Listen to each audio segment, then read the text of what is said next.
wailing and crying. Okay, well, let's make a little start here. Let's just make a little start on chapter 7. And then we'll carry on. We should carry on tomorrow. All right.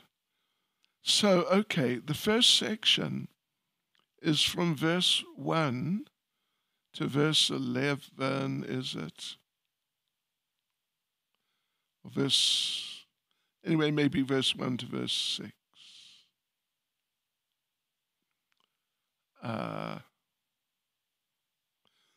Well, actually to verse 11, really. It depends, how you divide up the verses into sections. But let's just read some verses. All right, so the idea, the subject matter in this first group of verses from verse 1 is Lord Brahma starts making arrangements for Krishna's relief. So verse 1, Sri Parikshit said, "Dear mother, as the sound of Krishna lamenting with his family members filled the universe, a series of terrible omens quickly ensued." So, well, here there's a very short purport to this first verse.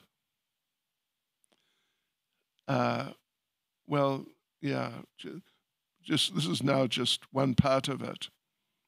In this 7th chapter, Brahma relieves Sri Krishna of his bewilderment, and Krishna delights Narada by describing the supreme position of the gopis.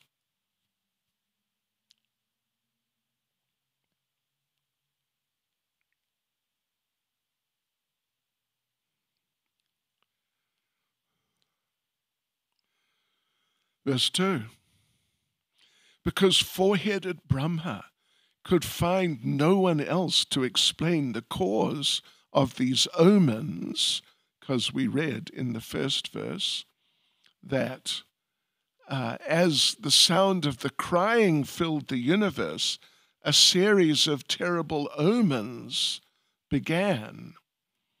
So, because four-headed Brahma could find no one else to explain the cause of these omens, to see himself, accompanied by the Vedas, the Puranas, his personal attendants, and various demigods.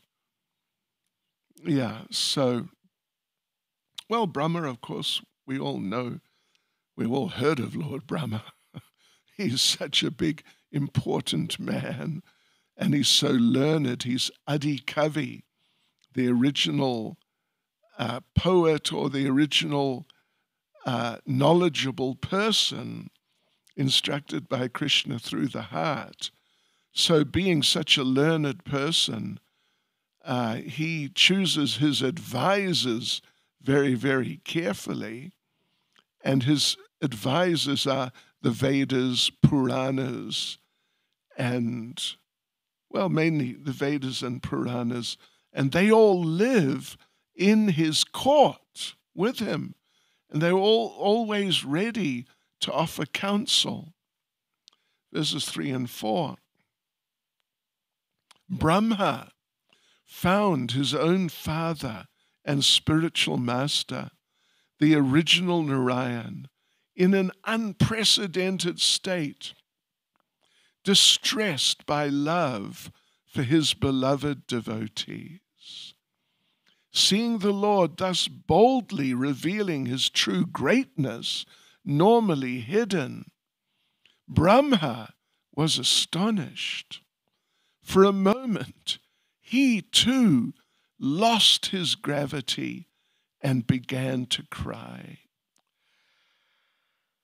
So the thing is that Brahma is not just like the creator, the big engineer of the creation of the universe, but he's a great devotee, a loving servant of the Supreme Lord. And the Supreme Lord, of course, Lord Krishna, he's not just the ultimate origin of everything and everyone, etc., but he's the great lover of his devotees. Yes. So in other words, Krishna's highest glories are not to be found in his pastime of creating the material world, even though, of course, it's important. Yeah. But creating the material world, that's just to correct the nonsense people, the rascals who've come to this material world with some crazy idea to enjoy life independently from Krishna. Rascals like us. Haribol. So, earlier on, there was the Brahma Vimohana Leela, earlier on in Krishna's pastimes. And there Brahma learnt what is the position of Krishna. Don't take Krishna lightly. He understood the true glories of Krishna. So now, here in Dwaraka, he's getting further realization. He's learning that Krishna's most wonderful glories are his love for his devotees, his concern for his devotees, and how he submits to the love of his devotees. He becomes controlled by the love of his devotees. So, through this experience, it becomes clearer to Lord Brahma what is the unequaled position of Lord Krishna. Yes. So,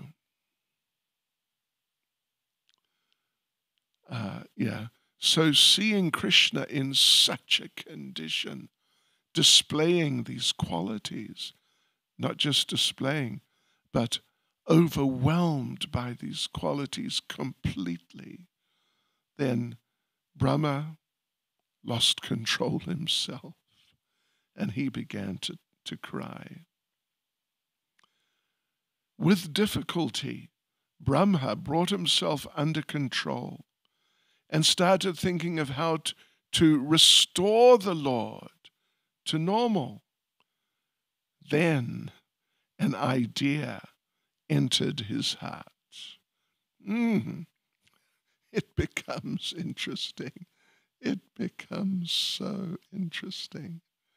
It's amazing. Yes. Okay. So, all right, verse 6.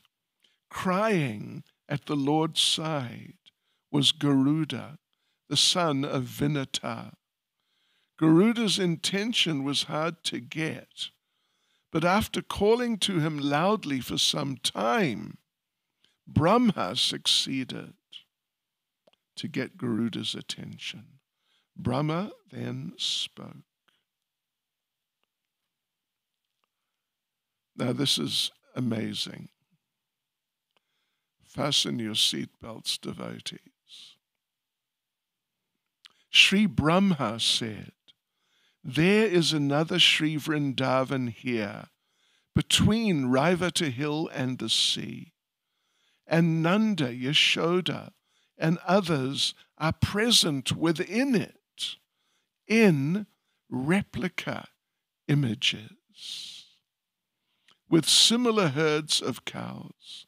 That Vrindavan, constructed by Vishvakarma, appears just like the Vrindavan of Mathura. Come here to Dwaraka. So what to do?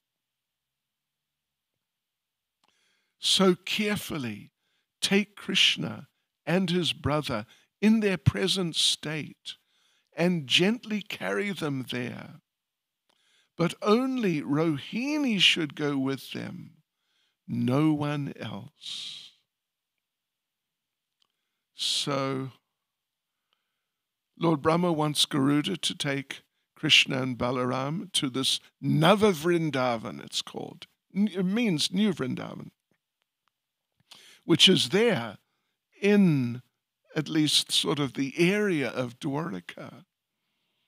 But he doesn't want Krishna and Balaram to understand, hey, we're still in Dwaraka.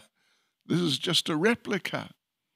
Therefore, he wants Garuda to take Krishna and Balaram very gently so they don't wake up. And they don't wake up until they get there. And they're in Nava Vrindavan, New Vrindavan. And then when they wake up, because it's just like Vrindavan, they'll think they're in Vrindavan. And of course, what will happen then? They'll be pacified. That's the point. How to pacify Krishna and Balaram, but particularly Krishna. How to make Krishna peaceful. Yes, so therefore the other devotees should not go there, because the other devotees are not in this trance-like state of Krishna and Balaram. The others, they're crying and crying, but they're not in the same state as Krishna and Balaram. So Rohini can go, because she knows all about Vrindavan and how it works, and yeah, so that's okay. But the others, they've never been in Vrindavan, so they shouldn't go, because they may create some disturbance.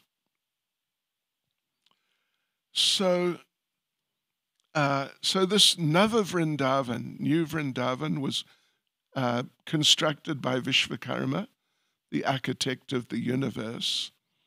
And he was so expert, he made this New Vrindavan, he made it to look exactly like Vrindavan.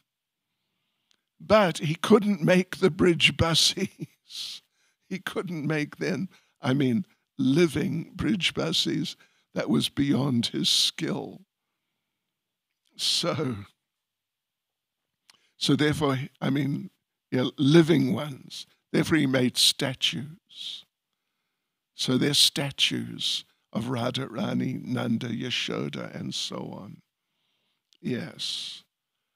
So otherwise, other than that, this Nava Vrindavan, New Vrindavan, it was just identical with Vrindavan, the real Vrindavan. Just the living entities, particularly the bridge buses themselves, they're statues. Okay, devotees, so we will continue on tomorrow night. Hare Krishna. Srila Prabhupada ki jai. Sri Brihad Bhagavatamrita ki jai. Sri Sanatana Goswami ki jai. Go Premanande.